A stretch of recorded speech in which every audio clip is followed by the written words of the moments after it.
ఈరోజు కథ కాపలా రాక్షసుడు.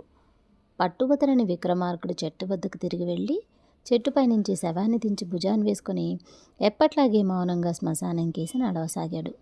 అప్పుడు శవంలోని బేతాళుడు, రాజా, నీ ఓర్పు పట్టుదల చూస్తుంటే పూనిన కార్యం సాధించేంత వరకు అవసరమైతే జీవిత కాలాన్నంతా ఈ భయంకరమైన శ్మశానంలోనే గడిపేందుకు సిద్ధపడినట్టు కనబడుతున్నావు. అయితే ఒక ముఖ్యమైన సంగతి, మనుషుల్లో అత్యంత స్వార్థపరులే కాక తమకు మేలు కాకపోయినా ఇతరులకు కీడు కలిగించే ద్రోహ దుష్టబుద్ధులు కొందరుంటారు. నువ్వొకవేళ అలాంటి వాడి చేతిలో చిక్కి ఇక్కడ ఎనలేని ఇక్కట్లకు గురి అవుతున్నావేమో. అలాంటి అనుమానం నాకు కలుగుతుంది. అదే నిజమైతే నువ్వెంతటితో నీ పట్టుదలకు స్వస్తి పలికి నీ రాజ్యానికి పోయి సుఖంగా జీవించటం మంచిది.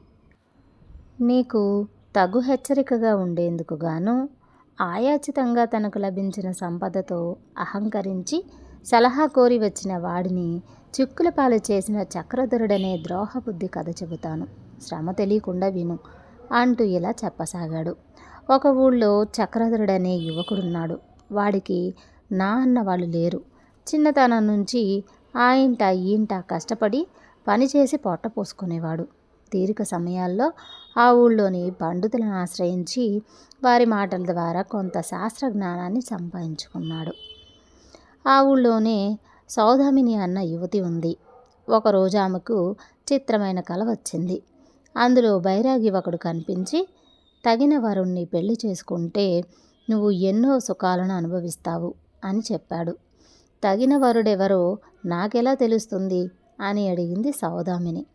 ఆకాశంలో నక్షత్రాలెన్ని, నువ్వు అడిగితే మన పెళ్ళయ్యాక కలిసి కూర్చొని లెక్క పెడదామని ఎవడైతే అంటాడో అతడే నీకు తగిన వరుడు అన్నాడు బైరాగి. మెలకువ వచ్చాక సౌదామిని కలను గుర్తు చేసుకొని తనకలాంటి కల ఎందుకు వచ్చిందా అని ఆశ్చర్యపడింది. ఇంట్లో ఎవరికి కలను గురించి చెప్పలేదు. ఆ రోజు మధ్యాహ్నం సౌదామిని స్నేహితురాండ్లతో మామిడి తోటకు వెళ్ళింది. అక్కడ అందరూ దాగుడు మూతలు ఆడుతున్నారు. సౌదామిని ఒక చెట్టు చాటున దాక్కుని చూడక అలా పోతున్న పాము తోకను తొక్కింది. బుస్సుమంటూ పడగ విప్పింది పాము. ఏం జరిగిందో ఆమెకు తెలుసుకునేలోగానే ఎవరో చెయ్యి పట్టుకుని ఆమెను దూరంగా లాగారు.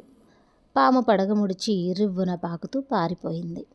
అప్పుడు సౌదామిని తనను చెయ్యి పట్టి లాగిందెవరా అని చూసింది. వాడు చక్రధరుడు. వాడు సౌదామిని చెయ్యి పట్టుకుని లాగిన తర్వాత ఆమె అందం చూసి ముగ్ధుడైపోయి అలా చూస్తుండిపోయాడు. సౌదామినికి చక్రధరుడు తెలుసు, కానీ అంత దగ్గర నుంచి చూడడం అదే మొదటిసారి. వాడు దేశ సంచారానికి మారువేషంలో వచ్చిన రాజకుమారుడిలా ఉన్నాడు. నా ప్రాణం కాపాడావు, కృతజ్ఞతలు అన్నది సౌదామిని. నీ ప్రాణం కాపాడటం కోసమే నిన్ను తాకాను. జీవితంలో ఇంతవరకు పొందని ఆనందం కలిగింది. నేనే నీకు కృతజ్ఞత చెప్పాలి అన్నాడు చక్రధరుడు. ఎంతో తెలివిగా మాట్లాడిన చక్రధరుడే తనకు తగిన వరుడేమోనని సౌదామినికి అనుమానం కలిగింది. ఆమె వెంటనే, నువ్వు చాలా తెలివైన వాడిలా కనిపిస్తున్నావు. ఆకాశంలో నక్షత్రాలు ఎన్నో చెప్పగలవా అని ప్రశ్నించింది. చెప్పగలను, కానీ చెబితే నీకు కోపం వస్తుందని భయంగా ఉంది అన్నాడు చక్రధరుడు. కోపం రాదు, చెప్పు అని హామీ ఇచ్చింది సౌదామిని. చాలా ఏళ్ళు కష్టపడి మొత్తం మీద నక్షత్రాలన్నీ లెక్క పెట్టాను.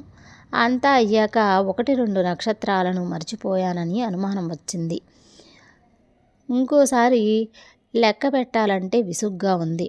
నాలాగే నక్షత్రాల లెక్క అంటే ఆసక్తి ఉన్న అమ్మాయిని పెళ్లి చేసుకొని ఇద్దరం కలిసి లెక్క పెట్టాలని ఉంది అన్నాడు చక్రధరుడు.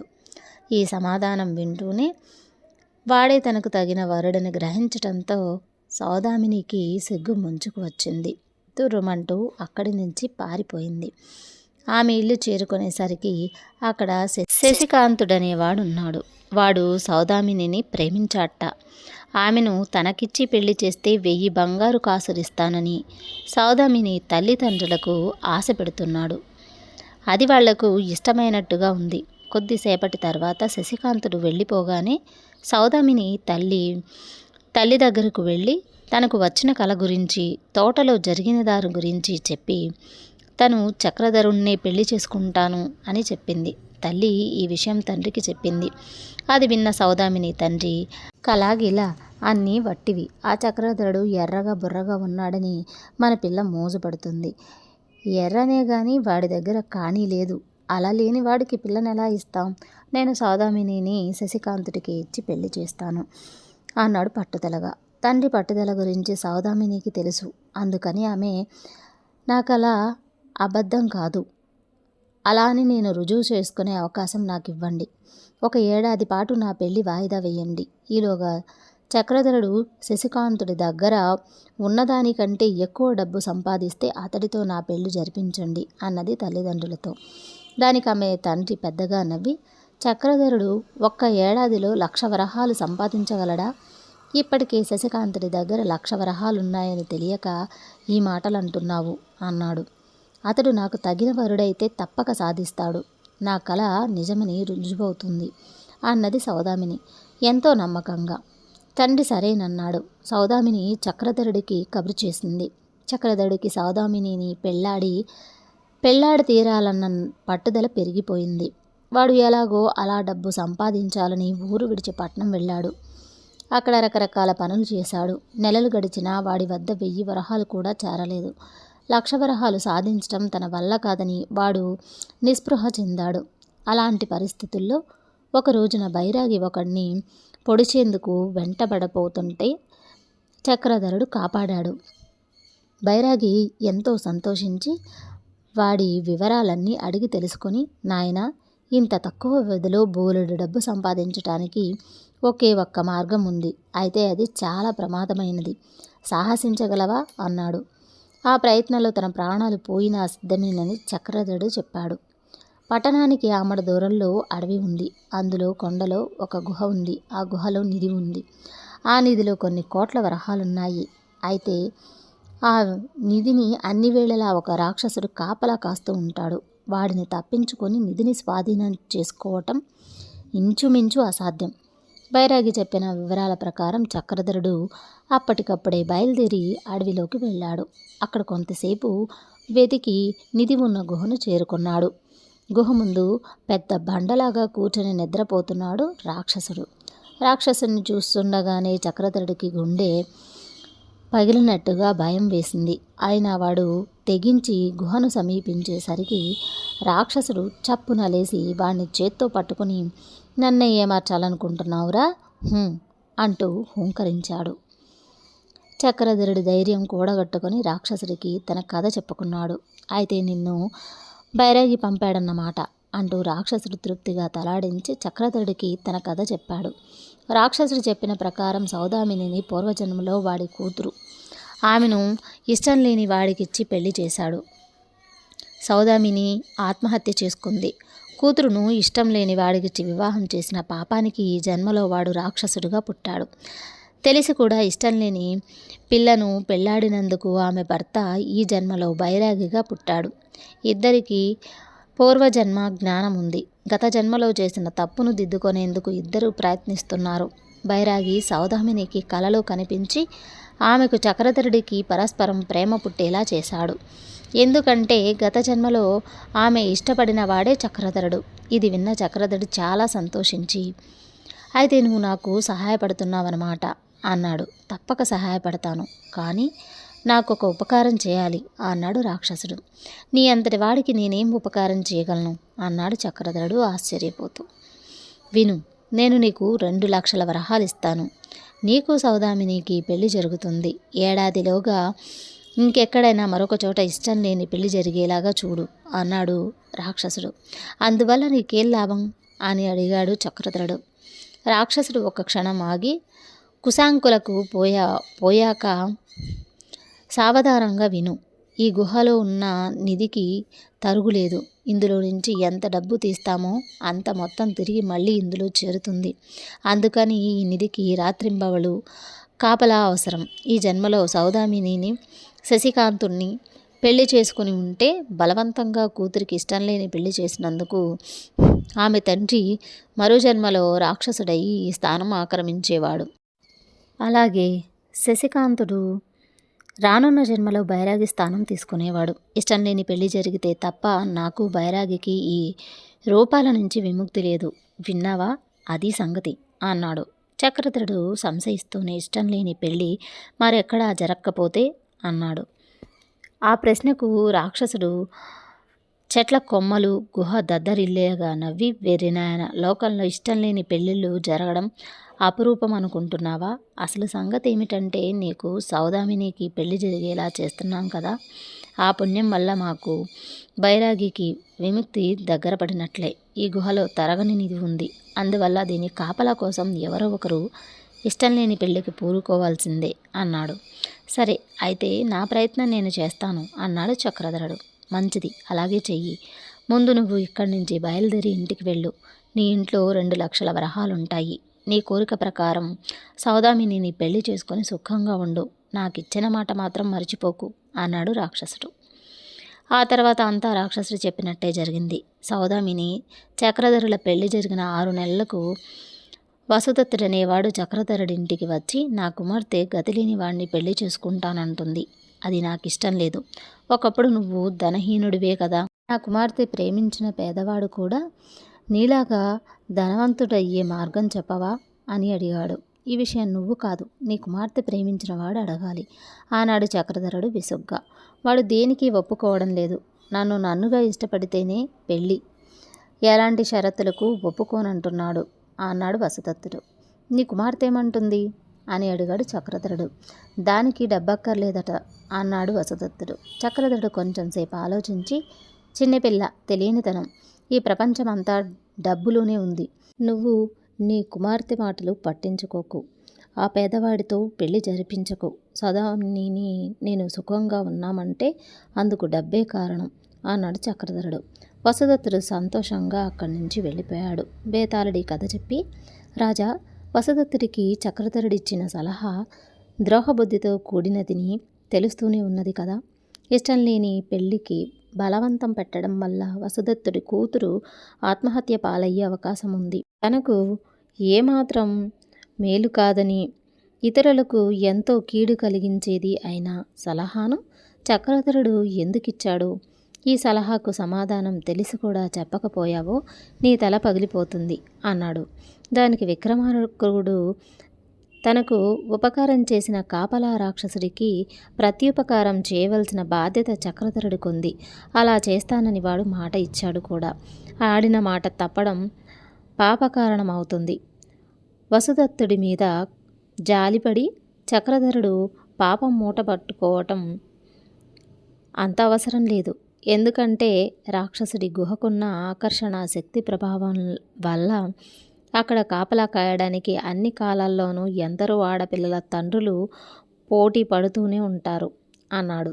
రాజుకి ఈ విధంగా మౌనభంగం కలగగానే బేతాళుడు శవంతో సహా మాయమై తిరిగి చెట్టెక్కాడు. కథ సమాప్తం. తరువాతి కథ కడుపు తీపి.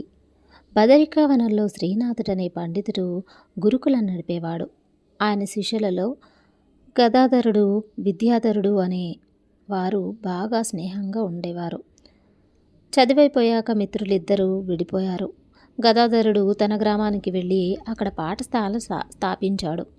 చక్కగా పాఠాలు చెబుతాడని అతడికి పేరు వచ్చింది. అతడికి సంపాదన బాగుంది. ఒక ఆయన దమయంతి అనే తన కూతుర్ని ఇచ్చి పెళ్లి చేశాడు. కొన్నాళ్లకు దమయంతి 12 మగబిడ్డను కన్నది. ఆ బిడ్డకు సుందరుడని పేరు పెట్టి అల్లరి ముద్దుగా పెంచుకుంటూ ఉన్నారు దంపతులు. సుందరుడికి 2 ఏళ్లు నిండినప్పుడు విద్యాధరుడు తన భార్య అనసూయను, 2 ఏళ్ల కొడుకు చంద్రుణ్ణి వెంటబెట్టుకొని గదాధరుడింటికి వచ్చాడు. గదాధరుడు, విద్యాధరుడు ఎంతో కాలం తర్వాత కలుసుకున్న సంతోషంలో ఉన్నారు. ఒకరి వివరాలు మరొకరు అడిగి తెలుసుకున్నారు. గదాధరుడు తన సంగతి చెప్పాక విద్యాధరుడు తన పట్నంలో వ్యాపారం ప్రారంభించి బాగా ఆర్జిస్తున్నట్లు చెప్పాడు. గదాధరుణ్ణి ఒక్కసారి పట్నం రమ్మన్నాడు. మిత్రులు అలా మాట్లాడుకుంటుంటే వాళ్ళ భార్యలు తమ కబుర్లలో తాము ఉన్నారు. ఎవరూ పిల్లలను పట్టించుకోలేదు. అంతలో చంద్రుడు పెద్ద కేక పెట్టాడు. జరిగింది ఏంటంటే సుందరుడు చంద్రుణ్ణి కొట్టాడు.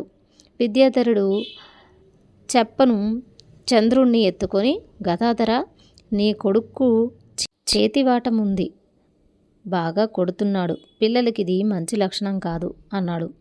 గదాధరుడు నవ్వుతూ, వాడికి ఊహ ఎక్కువే, కానీ ఎంత చెప్పినా చేతివాటం పోవటం లేదు. చిన్నపిల్లలకు దూరంగా ఉంచుతూ ఉంటాం, ఇవాళ మర్చిపోయాం అన్నాడు. నవ్వుతావేమిటి, ముందు ఈ అలవాటు మానిపించు అన్నాడు విద్యాధరుడు కోపంగా. 2 ఏళ్ల వయసు వాడికి ఏం చెబితే మాత్రం ఏమర్థమవుతుంది అన్నాడు గదాధరుడు ఇంకా నవ్వుతూనే. విద్యాధరుడు చిరాకు పడుతూ, మా చంద్రుడికి ఇలాంటి అలవాటు ఉండేది. 1 ఏడాది వయసులోనే ఒకటిచ్చాను, మళ్ళీ మావాడు అల్లరి చేయలేదు, ఎవరినీ కొట్టలేదు అన్నాడు. అప్పటికి అర్థమైంది గదాధరుడికి ఇదంతా తన మిత్రుడు సరదాగా అనడం లేదని. అతడు కాస్త నొచ్చుకొని, మావాడు చాలా తెలివైనవాడు, కథ చెబితే అర్థమవుతుంది, పాట పాడితే తెలుస్తుంది, కానీ దుడుకుతనం గురించి ఎంత చెప్పినా అర్థం కాదు. అయినా రోజూ చెబుతూనే ఉంటాను, బహుశా 1-2 ఏళ్లలో అది కూడా అర్థమవుతుందనుకుంటున్నాను అన్నాడు. ఏమో, నీ కొడుకు వాటం చూస్తుంటే వాడికెవరూ బుద్ధి చెప్తున్నట్లు లేదు అన్నాడు విద్యాధరుడు. ఆ మర్నాడే విద్యాధరుడి కుటుంబం వెళ్ళిపోయింది. కానీ గదాధరుడికి తన కొడుకు గురించి బెంగ పట్టుకుంది. విద్యాధరుడంటే అతడికి ఆరాధనాభావం ఉండటం వల్ల కొడుకు బాగు కోసం ఆ రోజు నుంచి పద్ధతి మార్చాడు. సుందరుడు కాస్త అల్లరి చేస్తే చాలు వాడిని విపరీతంగా కొట్టేవాడు. అందువల్ల వాడి అల్లరితనం తగ్గలేదు, కానీ వాడు తండ్రి దగ్గరకు రావడం మానేశాడు. తండ్రిని చూస్తే చాలు భయంతో వణికిపోయేవాడు. ఇది జరిగిన కొద్ది రోజులకు గురువు శ్రీనాథుడు గదాధరుడి ఇంటికి వచ్చాడు. ఆయన అతడితో, శిష్యుడు తనయుడితో సమానం, నీ కొడుకు నాకు మనవడు, వాణ్ణి చూడాలని ఉంది, తీసుకురా అన్నాడు. అప్పుడు గదాధరుడు భార్యను పిలిచి తను బయటికి వెళ్ళిపోయాడు. శిష్యుడు అలా వెళ్ళిపోవటం చూసి శ్రీనాథుడు ఆశ్చర్యపోయాడు. ఆయన సుందరుణ్ణి ముద్దులాడుతూ శిష్యుణ్ణి రమ్మని పిలిచాడు. ఆయన రారు, ఆయన్ను చూస్తే సుందరుడు వణికిపోతాడు అంటూ దమయంతి జరిగిందంతా గురువుకు చెప్పింది. అప్పుడు శ్రీనాథుడు గదాధరుణ్ణి పిలిచి, నీకు మతిపోయిందా, ఎవరి మాటనో పట్టుకుని నీ కన్నబిడ్డని కొట్టావు, అతడి పట్ల రాక్షసుల్లా ప్రవర్తిస్తున్నావా అంటూ మందలించాడు. గదాధరుడు వినయంగా, గురువర్య, విద్యాధరుడెవడో కాదు, నాకు ఆదర్శప్రాయుడైన స్నేహితుడు, వాడి ప్రతి మాట వెనక ఎంతో ఆలోచన ఉంటుందని అనుభవపూర్వకంగా నాకు తెలుసు అన్నాడు. ఇందుకు శ్రీనాథుడు చిన్నగా నవ్వి, విద్యాధరుడి ఆలోచన శక్తి గురించి నీకంటే నాకు బాగా తెలుసు, కానీ నీకు కొందరి కడుపు తీపి గురించి బొత్తిగా తెలియదు. ఈ ప్రపంచంలో ఎన్నో నేరాలు ఘోరాలు అలాంటి కడుపు తీపి వల్లనే జరుగుతాయి. విద్యాధరుడి మాటలకు విలువ ఇవ్వకు, పిల్లలు దెబ్బలకు కాక మంచి మాటలకు లొంగుతారు. సుందరుడు అల్లరి చేస్తే తప్పని చెప్పటం మాత్రం మరవకు అన్నాడు. గదాధరుడికి ఇంకా అనుమానం వదల్లేదు. అది గ్రహించిన శ్రీనాథుడు, పద, మనమిద్దరం వెళ్ళి విద్యాధరుణ్ణి చూసి వద్దాం, నీ అనుమానం పూర్తిగా తొలగిపోతుంది అన్నాడు. గదాధరుడుకు సరేనని చెప్పాడు. మర్నాడిద్దరూ ఉదయాన బయలుదేరి చీకటి పడే వేళకు పట్నంలో విద్యాధరుడింటికి చేరుకున్నారు. విద్యాధరుడు గురువును మిత్రుణ్ణి ఆప్యాయంగా ఆదరించాడు. మాటల సందర్భంలో శ్రీనాథుడు గదాధరుడి కొడుకు సుందరుడి ముద్దు చేష్టల గురించి చెప్పడం ప్రారంభించాడు. విద్యాధరుడు అసహనంగా, అల్లరి పిల్లలకు నాకు ముద్దు రారు, సుందరుడి అల్లరి నేను ఈ జన్మకు మర్చిపోలేను అన్నాడు. నాయన, హంస పాలు నీరు వేరు చేసి ఆనందిస్తుంది, మనిషి పిల్లల ముద్దు చేష్టల్ని అల్లరి నుంచి వేరు చేసి ఆనందించలేడా అన్నాడు శ్రీనాథుడు. అప్పటికి విద్యాధరుడేం మాట్లాడలేదు. రాత్రి విద్యాధరుడి భార్య అనసూయ మగవాళ్ళు ముగ్గురికి పీటలు వేసి విస్తళ్ళు పరిచి భోజనం వడ్డించి పిలిచింది. అందరూ వచ్చి కూర్చుని భోజనాలకు ఉపక్రమించారు. ఆ సమయంలో చంద్రుడు మంచినీళ్ల లోటాను పట్టుకొని అటు ఇటు తిరగసాగాడు. అది చూసి శ్రీనాథుడు కంగారుగా, వాడు నీళ్లు వలకబోస్తాడో ఏమిటో, ఆ లోటా తీసుకో అని అనసూయను హెచ్చరించాడు. అనసూయ లోటా తీసుకోబోతుంటే విద్యాధరుడు వారిస్తూ, వద్దు, ఏడుస్తాడు, వాడేడిస్తే నేను భరించలేను, అయినా వాడు లోటాను జాగ్రత్తగానే పట్టుకున్నాడుగా అన్నాడు. అంతలో చంద్రుడు లోటాడు నీళ్లను తండ్రి విస్తర్లో వంపేశాడు. విద్యాధరుడు చప్పున లేవబోయేసరికి శ్రీనాథుడు, వద్దు నాయనా, చిన్నపల్లవాడు, వాడికేం తెలుస్తుంది, వాణ్ణి కొట్టకు అన్నాడు.